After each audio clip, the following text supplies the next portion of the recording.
अच्छा, ब्रेकअप के बाद लोग क्लोज़र क्यों माँगते हैं? वो एक आखिरी बात, वो एक आखिरी कॉल, वो एक आखिरी एक्सप्लेनेशन क्यों चाहते हैं लोग कि अगला इंसान हमें समझाए कि वो हमें क्यों छोड़ के गया?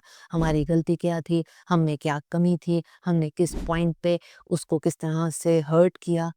क्या ये चीज़ वाक़ई में हमारे हार्ट ब्रेक के पेन को कम कर सकती है? और क्लोज़र माँगने का असल रीज़न क्या होता है? क्यों लोग ब्रेकअप के बाद भी इतना-इतना अरसा दे कीप ऑन बेगिंग कि प्लीज़ आखिरी बार बात कर लो। अगला बंदा कह रहा है please move on and you are texting and calling them एक आखिरी बात, एक आखिरी call. Why is this so? I am Saira Madina, clinical psychologist and relationship counsellor. Breakup के बाद बहुत अरसे बाद तक लोग क्लिनिक में बैठ के इसी बात पे रोते हैं कि काश वो हमें बता देता कि उसने हमें क्यों छोड़ा। हमें बस यही पछतावा है कि वो हमारी गलती बता दे। ये एक और टाइम वेस्ट की स्टेज है। आप लोग अपनी ज़िंदगी का एक और गोल्डन पीरियड वेस्ट कर रहे हो। ये वो पीरियड है जिसमें आपने अपनी डिसरिस्पेक्ट को आइडेंटिफ़ाई करना है, ना कि अपनी और तस्लीम करवानी है, ये कह के कि प्लीज़ आखिरी बार बात कर लो। सो आज की इस वीडियो में मैं आपको वो रीज़न्स बताऊँगी जिसकी वजह से someone is begging for closure, उसकी रिस्पेक्ट और कम हो रही है और वो अपनी ज़िंदगी का और कीमती वक़्त ज़ाया कर रहा है और अपनी डिग्निटी ख़त्म करवा रहा है, उस इंसान की नज़र में भी और अपनी नज़र में भी।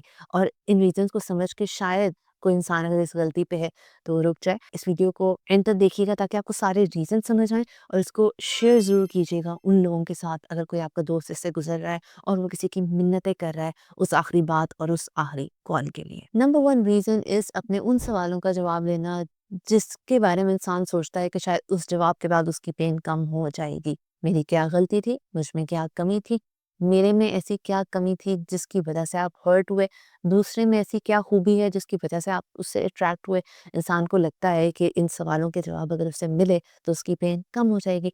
लेट्स सपोज़ अगर किसी ने आपको कह दिया कि हाँ, तुमने मुझे इस पॉइंट पे हर्ट किया था, उसके बाद आप क्या ही कर लेंगे? हमें लग रहा होता है कि हमें सैटिस्फैक्शन मिल जाएगी उन आंसर से, लेकिन उन आंसर्स के बाद हम ओवरथिंकिंग और अपनी असम्पशन्स के लूप में इतने बुरे और फँस जाते हैं कि हम निकल ही नहीं पाते। So if you are begging for closure just because कि आपको किसी बात का आंसर मिल जाएगा और दिल को सुकून आ जाएगा, तो ये आपकी एक और गलती है।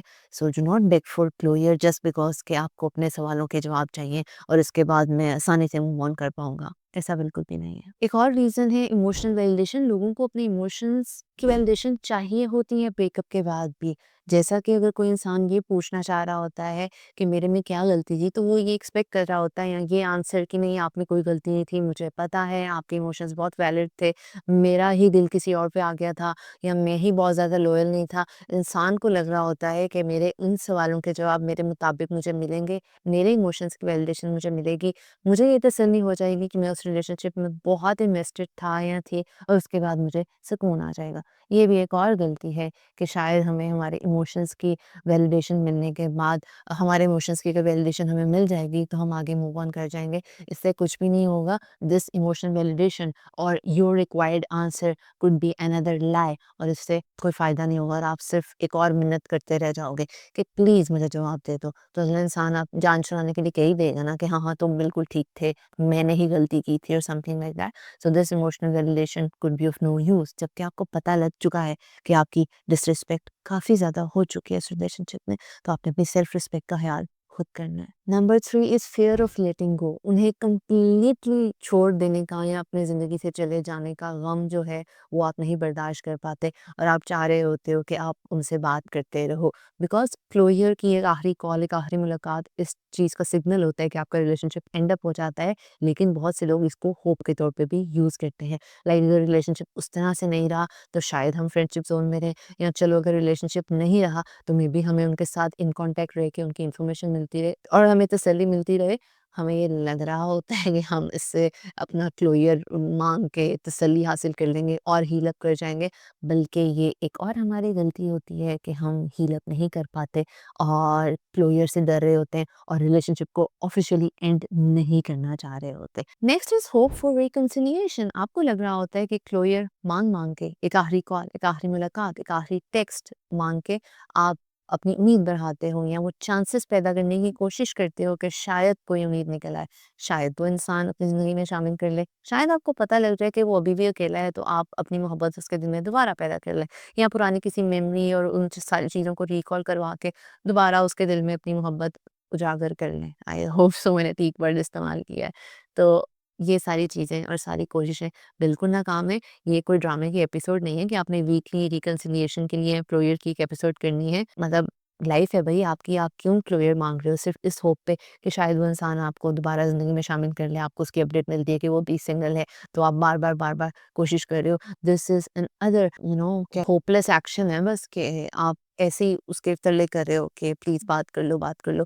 बहुत से लोग क्लिनिकल सेशंस में आके बता रहे होते हैं, इवन कि हमने काउंसलिंग कर दी होती है कि अब आपने स्पेस कर लेनी है, ऐसा कुछ नहीं करना। लेकिन वो आके फिर मैसेज दिखा रहे होते हैं कि हमने रात को मैसेज किया था, अब बताएँ हम क्या करें?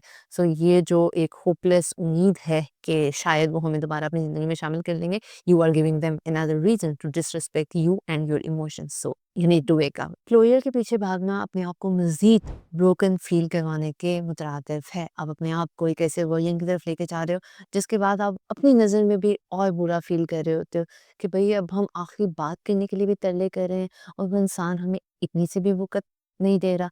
सो प्लीज़ क्लोज़र के पीछे मत भागें, एक्सेप्टेंस की तरफ जाएँ। अब एक्सेप्ट कर लें कि everything is over. Self validation की तरफ जाएँ और अगर चीज़ें समझ नहीं आ रही, प्लीज़ कंसल्ट अ साइकोलॉजिस्ट, ताकि जो आपके सारे थॉट पैटर्न्स हैं, जो आपके डाउट्स हैं, लेट रिप्लाइज़ और अब मैसेजेस ना आने पे जो आपको एंग्ज़ायटी फ़ील हो रही है और अगर पैनिक अटैक्स तक बात पहुँच गई है, तो चीज़ें स्वेयर हो रही हैं ना, आपको स्टेप बैक करना है, आपको ये समझना है। पेरेंट्स हमें बचपन में कितना डाँटते थे या करते थे, हम बार-बार ज़िद कर रहे होते थे। एक पॉइंट आता है कि हम खुद समझ जाते हैं कि भई अब हमने वो ज़िद नहीं करनी है, पेरेंट्स से वो सवाल नहीं करना। बाकी लाइफ़ में भी तो ऐसे ही होता है ना, टीचर्स के साथ भी ऐसे ही होता था। एक पॉइंट पे टीचर उकता जाती हैं और वो सवाल का जवाब नहीं दे रहे होते हैं, हम वहाँ पे स्टेप बैक कर जाते हैं। तो लव रिलेशनशिप्स में भी हमने अपनी डिग्निटी, अपनी रिस्पेक्ट इतनी रखनी है कि हम इतने ज़्यादा अपने मुकाम से नीचे ना आएँ, ठीक है? तो आप लोगों ने क्लोज़र के पीछे बिल्कुल भी नहीं भागना। सो इफ अगर आपकी मेंटल स्टेट अभी ये है, तो प्लीज़ साइकोलॉजिस्ट से कॉन्टैक्ट करें। If you want to book your counselling session with me, these are the details. अगर आपका कोई प्यारा इस स्टेज से गुज़र रहा है, do share the video with them. और अगर आप कोई भी चीज़ शेयर करना चाहते हैं, अपनी कोई मेंटल स्टेट इस हार्ट ब्रेक से रिलेटेड कमेंट सेक्शन में ज़रूर शेयर कीजिएगा। इंशाल्लाह next again I will be coming up with more videos of this breakup series.